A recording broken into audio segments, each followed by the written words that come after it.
working to connect a region of over 600 million bridges between our lands.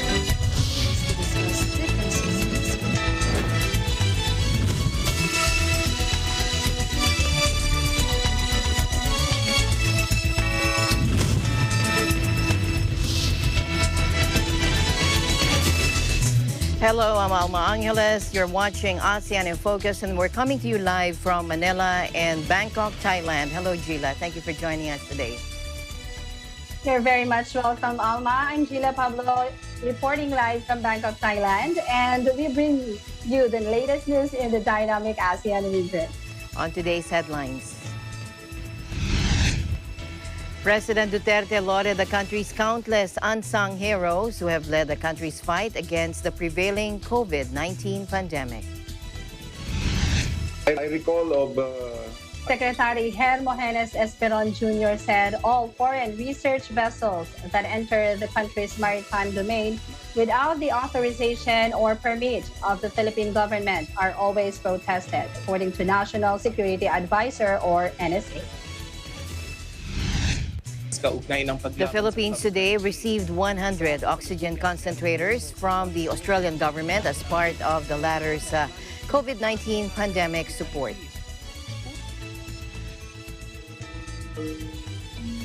Hi, Kochakon Vodacom believes greening rooftops is one way to combat rising temperatures.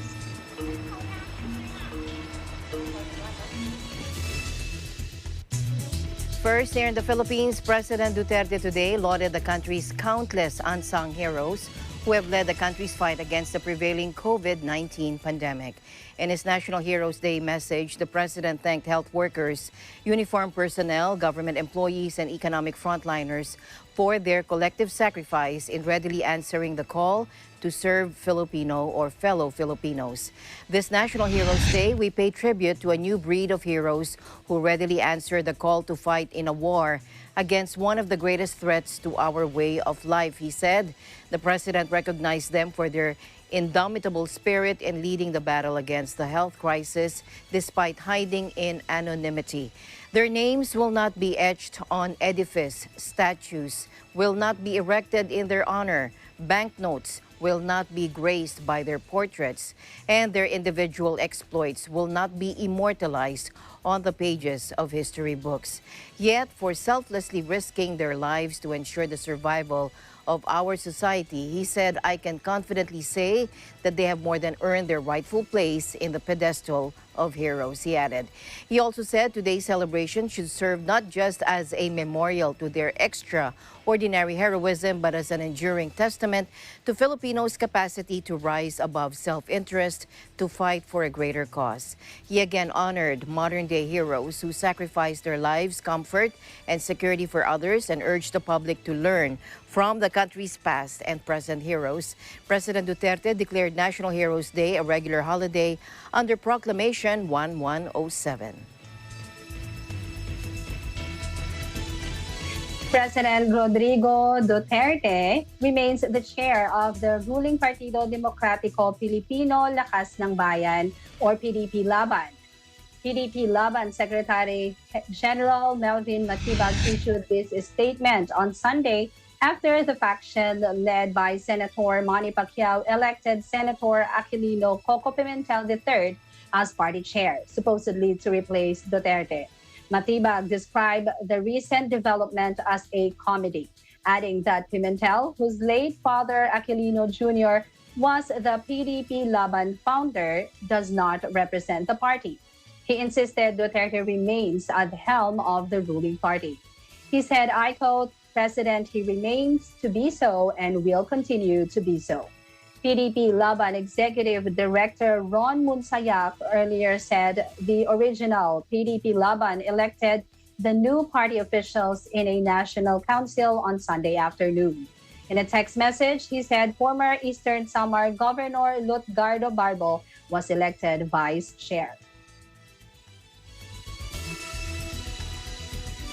In other news, work is underway to mobilize water pumps and unclog the drainage system in anticipation of more heavy downpours in Bangkok this week, according to the Bangkok Governor, Aswin Kwanwang. His remarks on Facebook came amid heavy flooding in and around Bangkok Industrial Estate in neighboring Samut, Prakan. The flood, which exceeded 1 meter in some spots, was triggered by heavy rain overnight and paralyzed the entire area around the estate. Paul Jen Aswin said Bangkok was also bracing for possible widespread floods as heavy rain is forecast over the next 4 days. The Thai Meteorological Department has warned of downpours covering 80% of Bangkok until Friday. Traffic ground to a halt in some flooded streets where water levels were said to have risen above 50 centimeters. ที่กรมศุลนะครับมีรถพนักงานเดลต้าอยู่7 คันนะครับ Most parts of Luzon will experience rains caused by the Intertropical Convergence Zone or ITCZ, the Weather Bureau said Monday. Pag-asa said there is a high chance of rains over the Cagayan Valley. The ITCZ is expected to be the prevailing weather system in the next 2 to 3 days. Residents of Metro Manila, Central Luzon, Region 4A Calabarzon, Mimaropa, Bicol Region, and Pangasinan should also bring an umbrella to protect themselves from rains, De La Cruz added. The rest of Luzon will have partly cloudy skies and thunderstorms are likely in the afternoon or evening. Improved weather will be experienced over the Visayas and Mindanao. However, thunderstorms are still possible. Meanwhile, light to moderate winds and slight to moderate seas will prevail over the entire archipelago. No weather disturbance is expected in the country in the next 24 to 36 hours.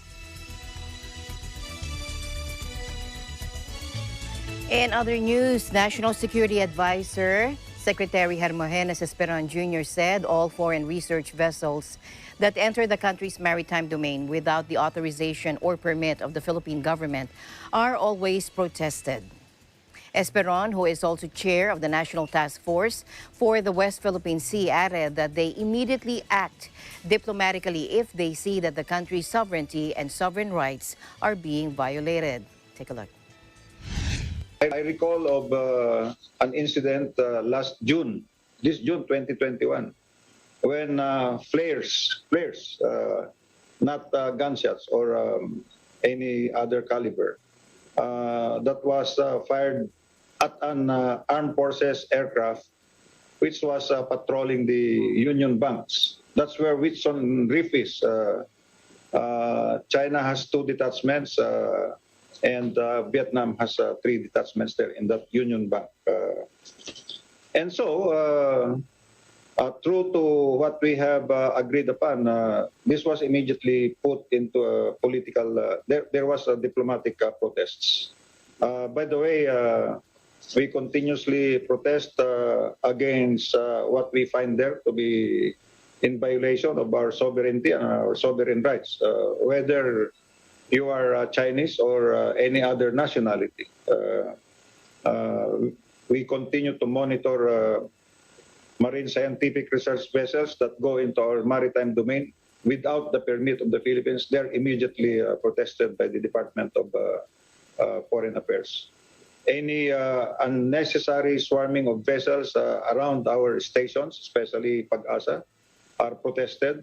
The turning off of the automatic identity system, AIS, is for vessels is also protested. We see to it that as long as we can and within the international rules dictated or given to us or brought by the United Nations Convention on the Law of the Seas or the arbitral award or our claim in the KIG by presidential decree and our EEZ rules, then if we see that our sovereignty and sovereign rights are violated, then we indeed launch diplomatic protest or some other forms of actions, or some actions are taken, of course, to protect our national interest. The Kalayaan Island Group automatically became part of the Philippine territory by virtue of Presidential Proclamation 1596. This was issued back in 1976 by then President Ferdinand Marcos, which as a result gave way to the creation of the municipality of Kalayaan, part of the province of Palawan.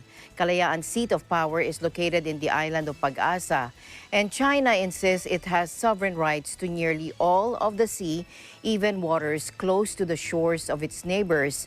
Aside from the Philippines, other claimants are Vietnam, Malaysia, Brunei, and Taiwan.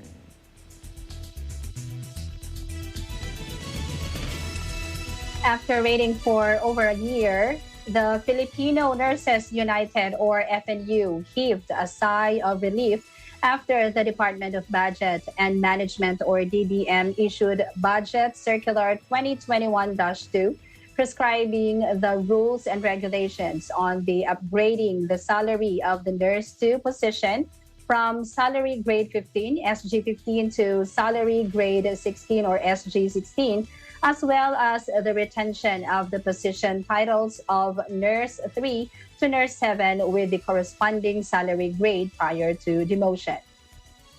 The Business Mirror reports that the FNU felt that the issuance of the DBM circular on August 25, 2021 issuance is a testament of the power of nurses' sustained vigilance in fighting for what is right and just. The group noted they were the first ones to expose and oppose the unjust provision of position modification that effectively demoted nurses 2 to nurse 7 positions to one rank lower. FNU immediately registered its rejection of Budget Circular 2020-4 issued on July 17, 2020 by submitting a formal query to DBM on July 20.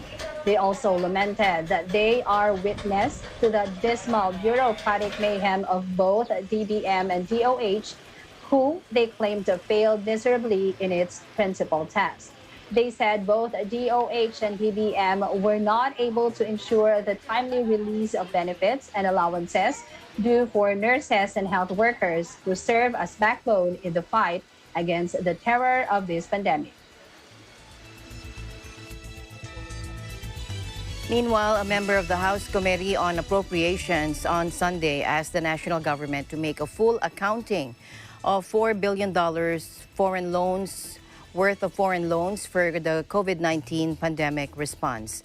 Citing the National Expenditure Program, or NEP, annexes of the proposed 5.024 trillion peso 2022 budget, BHW Representative Angelica Natasha Co said the national government secured foreign loans from 6 international aid bodies covering 8 different loan programs for 2020 to 2022. According to her, $4 billion is roughly $200 billion.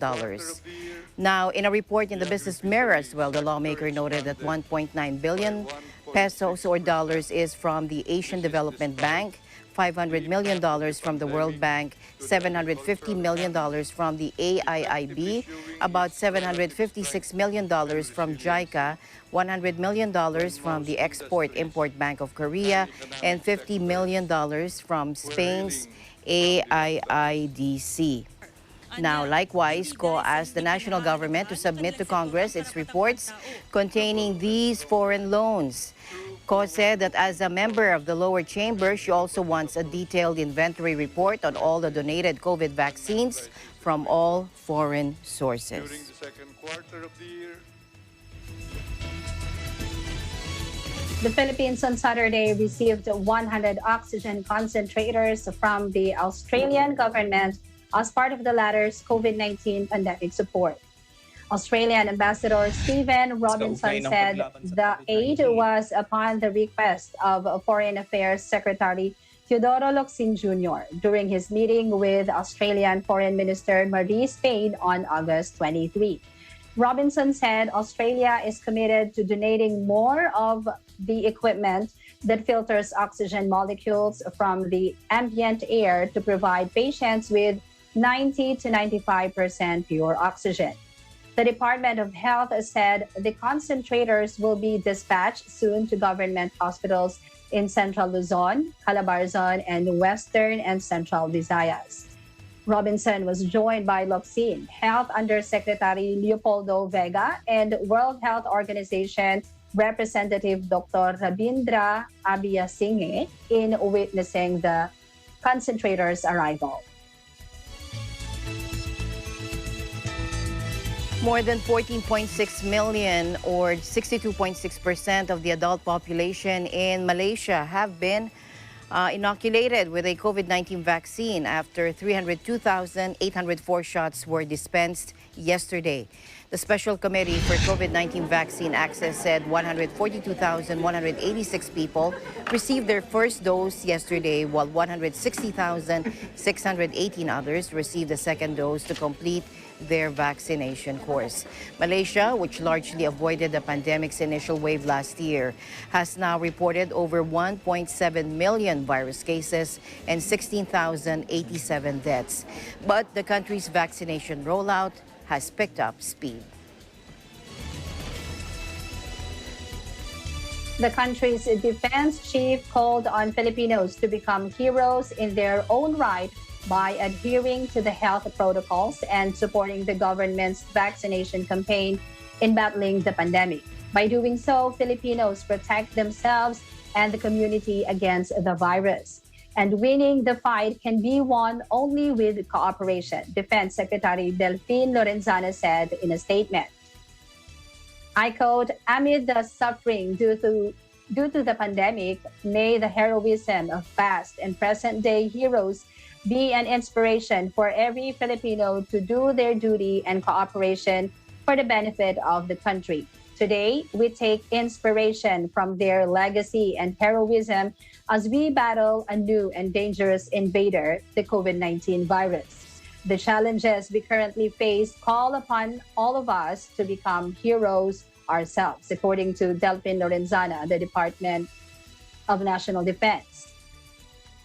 In a statement, he said, amid the suffering due to the pandemic, may the heroism of past and present day heroes be an inspiration for every Filipino to do their duty and cooperate for the benefit of the country. I quote, as the nation commemorates this year's National Heroes Day, the DND pays tribute to the heroes of our history who offered their lives and sacrificed for our country. Despite the odds, our forebears fought side by side against the Spaniards, the Americans, and the Spanish to defend our nation. Today, we take inspiration from their legacy and heroism as we battle a new and dangerous invader, the COVID-19 virus. The challenges we currently face call upon all of us to become heroes ourselves.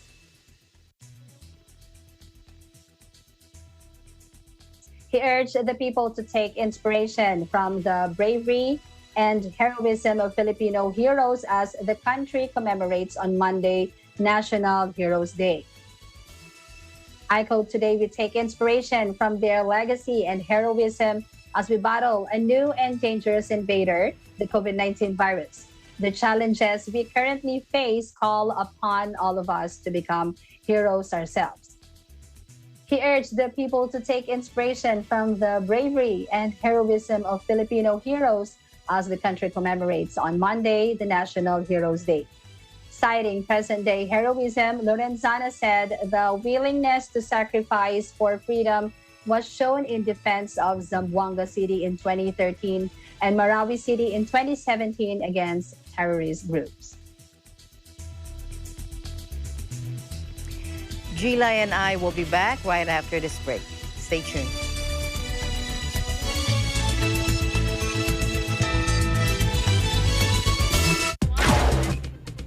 Ang trabaho naman talaga ng maritime group ng PNP is to enforce the maritime laws. Tayo lang yung stricto, pero in other parts of the country, pwede na naman ang tourism. Definitely, we are ready to respond to a possible spike. Sapagkat ang aming intensyon ay makatulong lang sa mga tao na wala talagang magamit na gamot.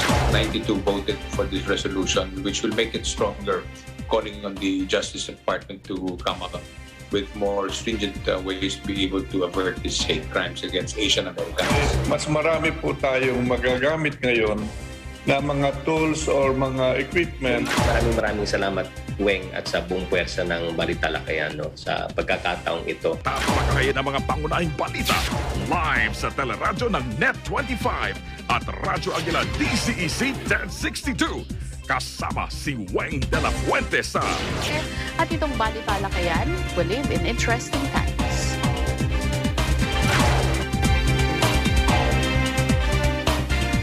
Iba't ibang sakuna at kalamidad ang nararanasan ng bansa. Kapag may banta ng panganib, kailangang maging alerto at kung kailangang lumikas ay magtungo sa ligtas na lugar. Bilang paghahanda sa mga ganitong pagkakataon, mahalaga na may gobag na dadalhin ang pamilya. Narito ang dapat na nilalaman ng gobag ng isang pamilyang handa.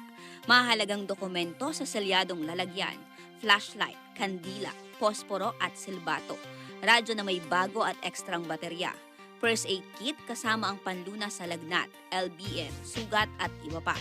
Ang mga gamot na regular na iniinom ng pamilya. Magagamit para sa mga sanggol, bata, matatanda at may kapansanan, pera at mga barya.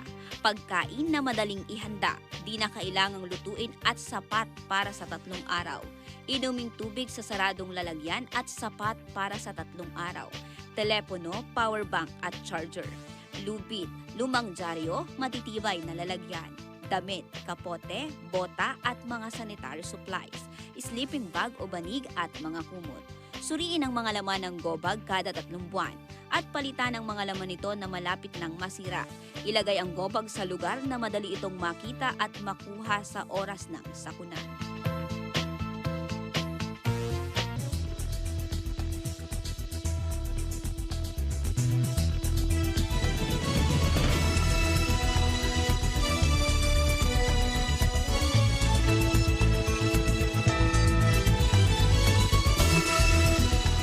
Welcome back to the program.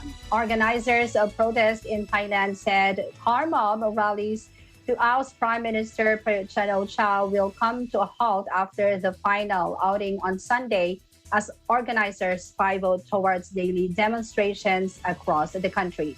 Here's Veronica Carino, our ABC Thailand correspondent. Veronica. Hello, Gina. Good afternoon. Yes, the final car mob rally to unseat Prime Minister Prayut Chan-o-cha will take place on Sunday, with organizers shifting their focus to daily demonstrations across the country. Sombat Bongam Anong, speaking before the start of the rally, said it would be the last since he and the red shirt leader, Natawut Saikua, had agreed to take the campaign to a new level. Mr. Sombat stated that the locations of the new rally sites, as well as the other details, would be released after the convoy arrived at its destination on Sunday. It's about time to enhance the protests after 5 vehicle mob rallies, he told UDD News. The vehicle mob protesters have reached a tipping point, he remarked, as more cars joins the convoy. Mr. Sombat stated that the nighttime rallies would be organized at the same location in each provinces for people to gather after work to express their opposition to General Prayut, and that they would continue indefinitely until the Prime Minister resigned. We will engage in a protected, non-violent struggle that will not add to participants' burden, he added, adding that the protest will not run late into the night. Mr. Sombat first kept the rally sites a secret. They would be in provincial downtowns across the country, according to a Facebook posting issued on Sunday. On Sunday, the final vehicle mob march began near Kasatsat University in Bangkok neighborhood.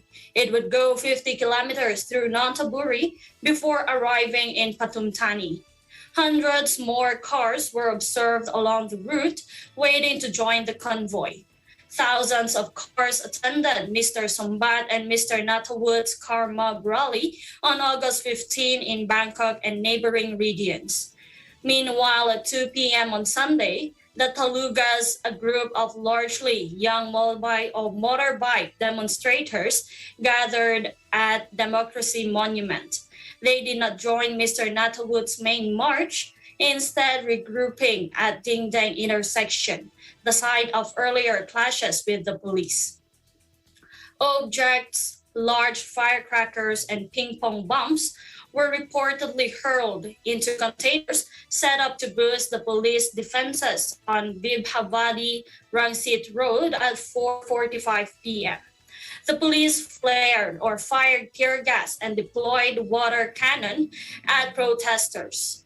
A policeman was said to be injured by the breeze from a flare. The Metropolitan Police Bureau dispatched crowd control personnel to keep the peace and divert traffic away from the demonstration. 345 people have been arrested as a result of the protests so far. According to the police, another 615 people have been charged around the country for their roles in protest since July 1st. Police in Bangkok have charged 406 protesters, with 200 of them being questioned further.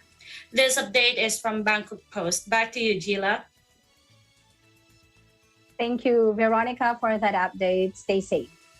Yes, thank you. And likewise, reporting live from Thailand, I am Veronica Carino, and we live in interesting times.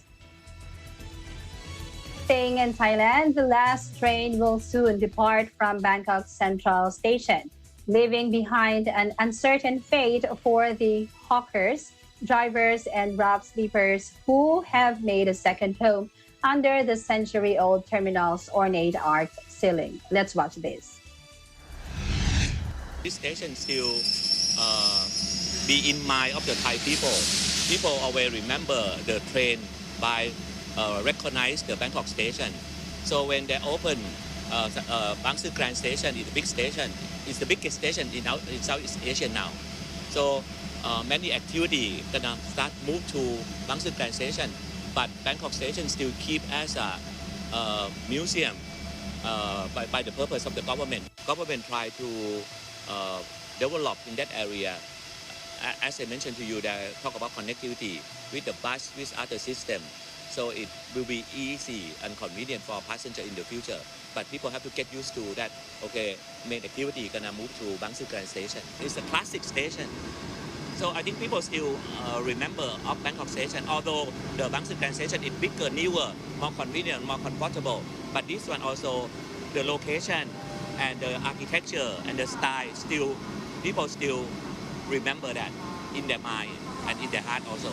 สะดวกมากกว่าเยอะมันเป็นศูนย์กลางแล้วแหละค่ะถึงอยู่ใกล้ๆกันแต่ว่าเหมือนประหยัดค่ารถโดยสารนี้อะค่ะเช่นแท็กซี่ก็อาจจะประหยัดกว่าถ้าที่นี่นะคะ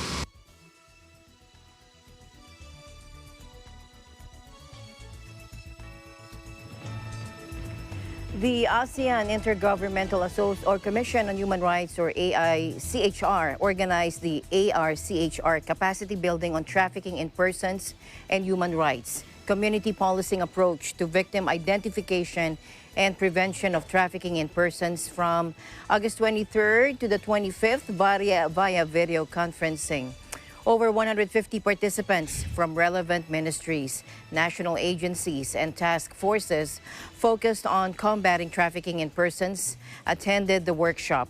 Participants included national agencies of witness and victims protection, national human rights institutions, ASEAN sectoral bodies, and civil organization or civil society organizations from all ASEAN member states and Timor-Leste. At the three-day workshop, participants exchanged views, experiences, and good practices on victim identification, trafficking in persons case handling, and community policing approaches and their challenges due to COVID-19.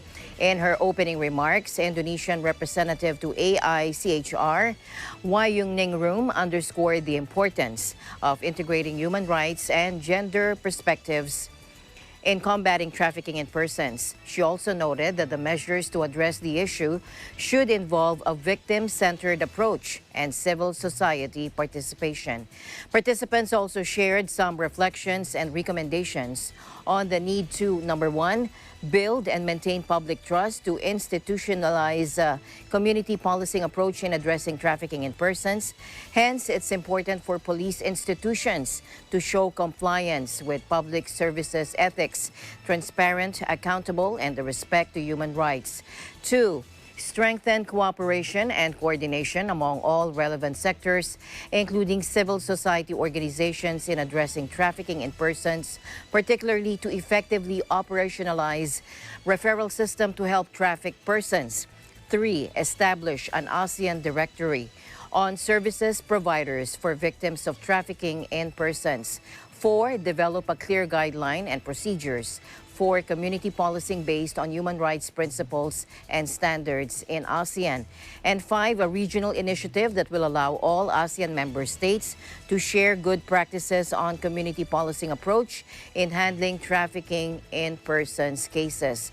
The workshop is part of the implementation of the Bohol Work Plan on Trafficking in Person 2017 to 2020 and the AICHR 5-year Work Plan 2021 to 2025. AICHR appreciates the support from the Australian government through the ASEAN-Australia Counter-Trafficking Program towards the realization of the workshop. Asian markets mostly rose Monday following a record-breaking close on Wall Street after Federal Reserve boss Jerome Powell indicated the central bank would be cautious in winding down its ultra-loose monetary policy and was in no hurry to lift interest rates. In a closely watched speech Friday, Powell said the world's top economy was well on the road to recovery from last year's pandemic-induced collapse, with millions of jobs recovered and growth at its strongest in decades. The Fed's bond buying program and colossal government spending worth trillions of dollars provided crucial support and helped drive an equity market rally for more than a year. But traders have for months been debating when the crutch will be removed in order to prevent inflation from spiraling out of control and the economy overheating. And Powell, in a speech to the Jackson Hole Symposium of Central Bankers, soothed concerns about the bank's approach, saying, I quote, "It could be appropriate to start reducing the pace of asset purchases this year," end of quote. But he added that would not be a signal for an increase in borrowing costs to follow soon after. Instead, taking into account the impact of the Delta variant on the recovery. Ellie Lee at Bank of Singapore said, I quote, "Depending on the economic data for August, the Fed could announce a taper as early as its next meeting in September. But our base case scenario is that the Fed will prime the markets again on tapering in September and announce in November that it will begin reducing its asset purchases in December," end of quote. All three main indexes on Wall Street rallied, with the SP 500 and NASDAQ chalking up new records. And the positive mood filtered through to Asia, where Hong Kong, Tokyo, Shanghai, Sydney, Seoul, Singapore, Wellington, Taipei, and Jakarta were all in positive territory. Back here in the country, the Department of Energy Secretary Alfonso Cusi went to Mindoro and met with energy stakeholders to resolve the power crisis in the area. Mindoro Island has been experiencing rotational brownouts due to power shortage. Take a look. Now, the people cannot wait for the process, the bureaucratic process, before we address their needs. No? So ngayon gagawin natin ganito. NPC to provide the 25 and they have to find ways to provide these 25 megawatts temporarily measure. Okay? That is not a permanent solution. I'm just doing this so that the people will have a dependable and reliable power supply. Now, or MECO immediately to proceed in building up your capacity. Secretary Cusi met with the officials of the NPC, National Electrification Administration or NEA, and National Transmission Corporation or Transco to address the power supply in the franchise areas of the Oriental Mindoro Electric Cooperative or ORMECO, Occidental Mindoro Electric Cooperative or OMECO, and Lubang Electric Cooperative or LUBECO. The energy chief has directed energy stakeholders to deliver the needed power supply by the end of September. Cusi said the NPC would help provide power supply to the province, while ORMECO is conducting its own process of contracting with the help of NEA.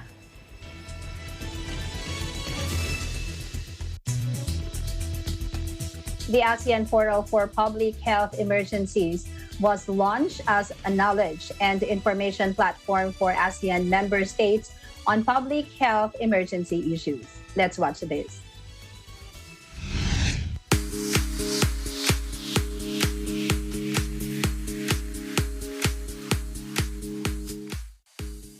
December 2019, a novel coronavirus was identified in Wuhan, Hubei Province, China. Cluster of cases of pneumonia was reported by Wuhan Municipal Health Commission in China to the World Health Organization. Since then, the ASEAN health sector together with ASEAN dialogue and development partners, launched regional preparedness and response actions through the mobilization of existing regional health cooperation mechanisms. Among others, mobilization of the ASEAN Emergency Operations Center Network for Public Health Emergencies, facilitated timely and accurate exchanges of information and technical inputs through circulation of daily situational updates, information and video conferences. The ASEAN Bio-Diaspora Virtual Center produced regular COVID-19 situational report in the ASEAN region to provide timely situational updates for on COVID-19 cases and vaccines rollout in the region. As of today, there are 212 reports were produced and disseminated to all ASEAN member states. Data and information management become one of the most critical components in addressing and managing the public health emergencies. Therefore, the ASEAN health sector coming up with the initiative to build an online platform that provide an ease access of information that will enable users to not only accessing information, historical data and news, but also having real-time interactions between users. At this time, critical information such as latest news flash, statements, comprehensive information on ASEAN response to COVID-19, as well as links to ASEAN member states' respective dedicated page on COVID-19, and an overview of the latest COVID-19 situation in ASEAN member states are available in the front page of this portal. Through this portal, users may also utilize the events calendar function to bookmark any relevant ASEAN health sector's events by exporting the selected event into the Google or Outlook calendar application. Real-time users interaction is also available through a discussion forum function. This online forum will enable government officials, experts, and partners of ASEAN to interact and post any latest information, news, specific discussion on certain public health issues and threats in the region. Biosurveillance data and recent information on the ongoing public health emergencies such as COVID-19, registered users of the portal will have the access to the latest information produced by the ASEAN Bio-Diaspora Virtual Center. At the moment, information such as total number of cases and deaths due to COVID-19 pandemic are available in this dedicated page. In the near future, relevant public health information and data on the potential and ongoing public health threats from the ASEAN Bio-Diaspora Virtual Center will be made available in this page. The development of ASEAN Portal for Public Health Emergencies was made available with the leadership of ASEAN Health Sector and with the support from the Government of Canada and Germany. In the future, the portal will continue to serve the region by providing the latest information, being the online depository of historical data and information, while at the same time being the platform for technical exchanges and knowledge sharing that will be available to be accessed at any time by all ASEAN community and public. Good afternoon. My name is Deidre Kelly, and I am Canada's ambassador to ASEAN. On behalf of the Government of Canada, it is my pleasure to be here with you today to launch ASEAN's portal for public health emergencies. Canada has been a dialogue partner of ASEAN's for 44 years now.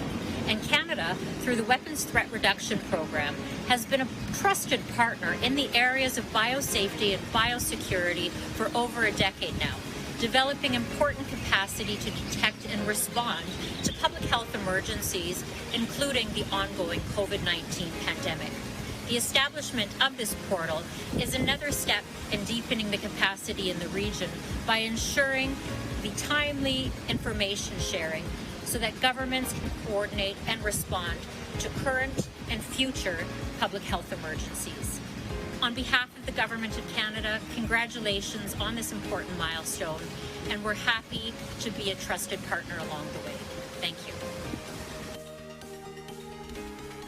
Dear Minister Gunari, dear Secretary General Lim, dear Ambassadors, Excellencies, dear viewers. It is a pleasure for me to be here today to speak to you on the occasion of the launching of the new ASEAN Portal of Public Health Emergencies. This is an outflow of the COVID pandemic, of course. We know how important it is to have reliable data sources in analyzing and combating pandemics, and that is why it was very clear for Germany to support this endeavor. Germany is a long-standing partner of ASEAN as a development partner. We have contributed significantly to the ASEAN response. We have alone 5 million euros contributed to the ASEAN response, COVID-19 response fund. And in the framework of the Team Europe approach, we have contributed 800 million euro in the ASEAN region. We will continue through GIZ to support these very important initiatives in the public health sector, which has become so critical after the pandemic. Thank you very much, and I wish your deliberations much success.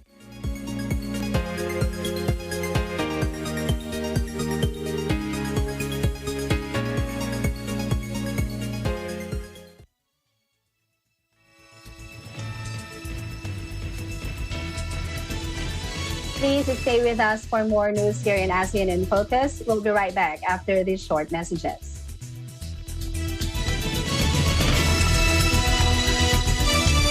Mapupuno ng saya, impormasyon at inspirasyon ang hapon mo sa Afternoon Power. Handog sa inyo ng Net25.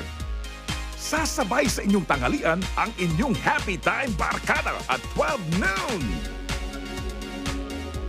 Alamin ang mga pangyayari sa ASEAN nations, ASEAN in Focus at 2 p.m. Ang inyong paboritong awit komentaryo kasama si Leo Obligar sa Piskante ng Bayan. At mga balita sa iba't ibang panig ng bansa, hatid sa atin sa Aguila Probinsya. Siksik ang hapon mo mula Lunes hanggang Biyernes, ang inyong Afternoon Power sa Net25. Hindi ka na mahuhuli sa latest at what's trending. Kada umaga.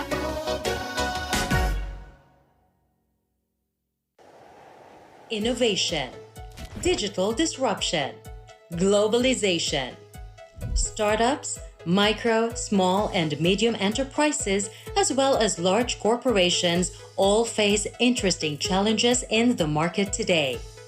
Peek into the world of exciting opportunities and partnerships to drive growth with the latest business news and information. We are open for business. Your weekly dose of entrepreneurial inspiration to update you on the latest developments in the world of business. Get up close and personal with CEOs and thought leaders to help you discover valuable insights. Sharpen your instincts for smart decision-making with the latest markets and economic trends, disruptive ideas, global innovation, social entrepreneurship, and other leading-edge business ideas. Join the conversations to create a more vibrant environment for entrepreneurship. Catch Open for Business, from vision to action.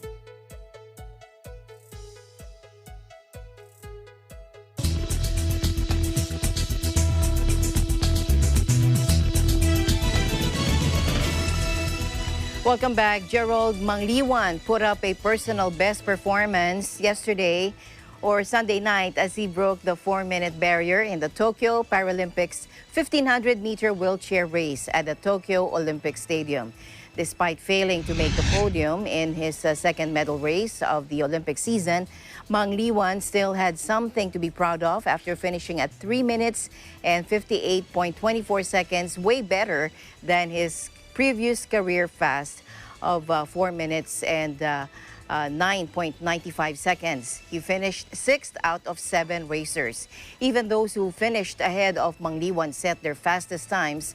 For 2021, gold medal winner Tomoki Sato of Japan broke the Paralympic record after clocking in at 3 minutes 29.13 seconds, dethroning 2016 champ Raymond Martin of the US by just 0.59 seconds.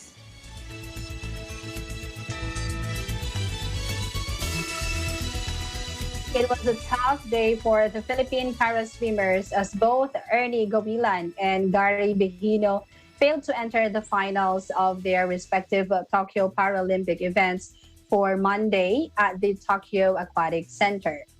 Gawilan finished 10th overall in the men's 100-meter backstroke S7 event, while Behino came in 14th overall in the men's 50-meter butterfly S6 event, following the conclusion of the preliminary rounds. Gawilan finished last in Heat 2 of the 100-meter backstroke prelims, clocking in at 1 minute and 21.6 seconds. He was 6 seconds off the top 8 with Argentina's Inaki Basilov, punching the last ticket to the final later Monday with a time of 1 minute 15.43 seconds. With his elimination, Gawilan is now done with his stint in the Tokyo Paralympics, leaving only 3 active participants: Behino, wheelchair racer Gerald Mang Liwan, and para-taekwondo Jean-Alain Ganapin left in the hunt for a medal. Behino finished 7th in Heat 1 of the 50-meter fly at the time of 36.14 seconds, but following the conclusion of Heat 2, he was way out of the top 8 cutoff.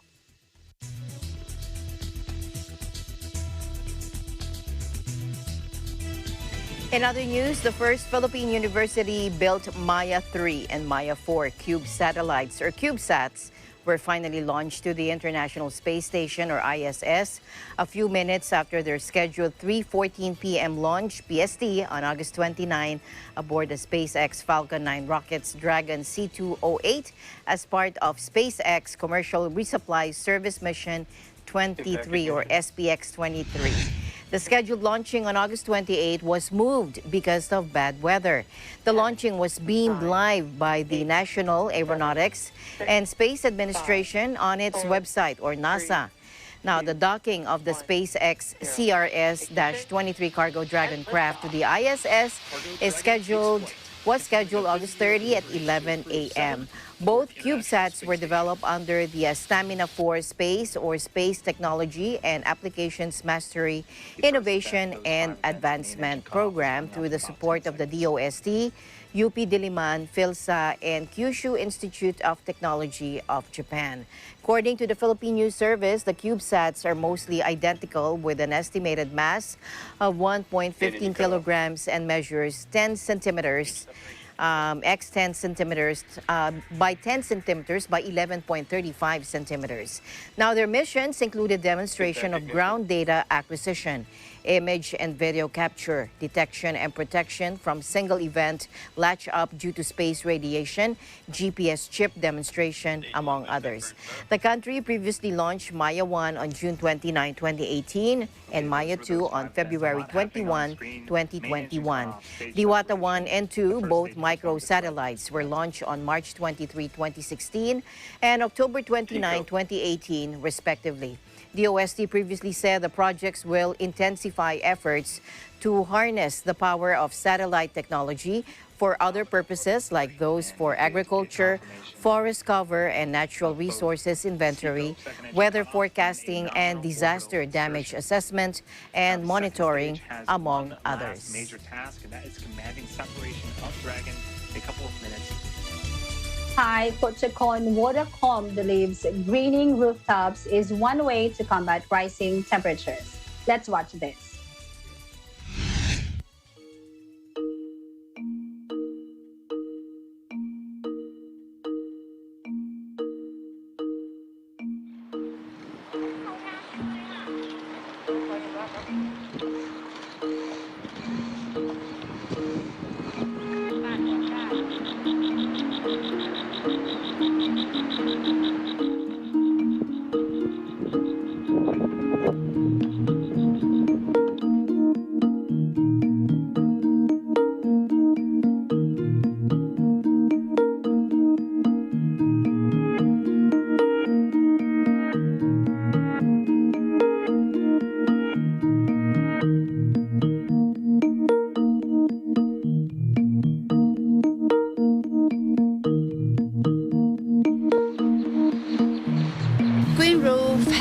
Protect the use of the energy in the building because you reduce heat to come into the buildings, but you also reflect heat outside your the environment.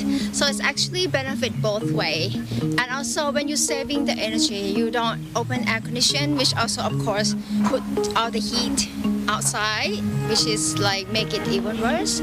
So having green roof reduce the energy cost and also cool down the temperature for the surrounding.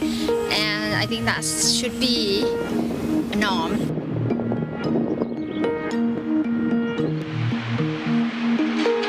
I think humans have to adapt rather than think about over-consuming to fix the problem. You can fix in your own problem, but you can actually create a bigger global problem. So I just feel that it's time for us to really change our lifestyle.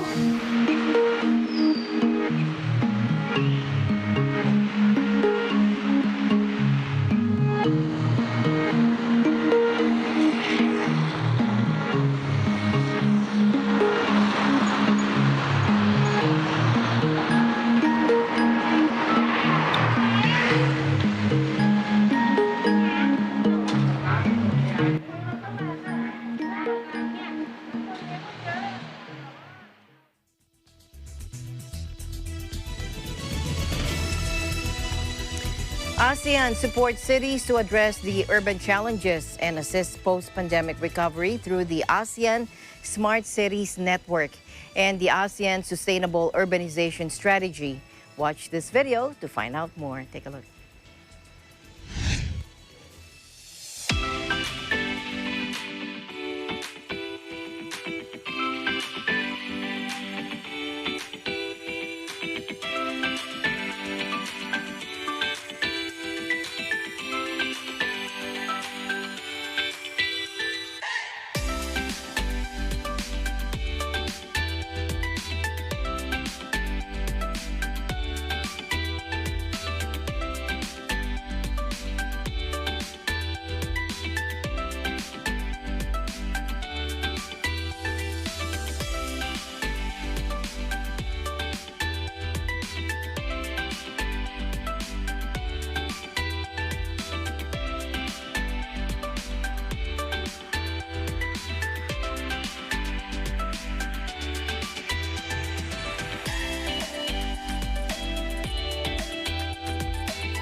Thank you, Gila, for keeping me company today, and stay safe over there in Bangkok. Thank you so much, Alma. And that is the latest news in the dynamic ASEAN region here in Southeast Asian nation. Stay updated about the ASEAN region. I'm Gila Pablo, your ABC Thailand correspondent, and we live in interesting times. We'll see you back tomorrow. I'm Alma Angeles. We live in interesting times.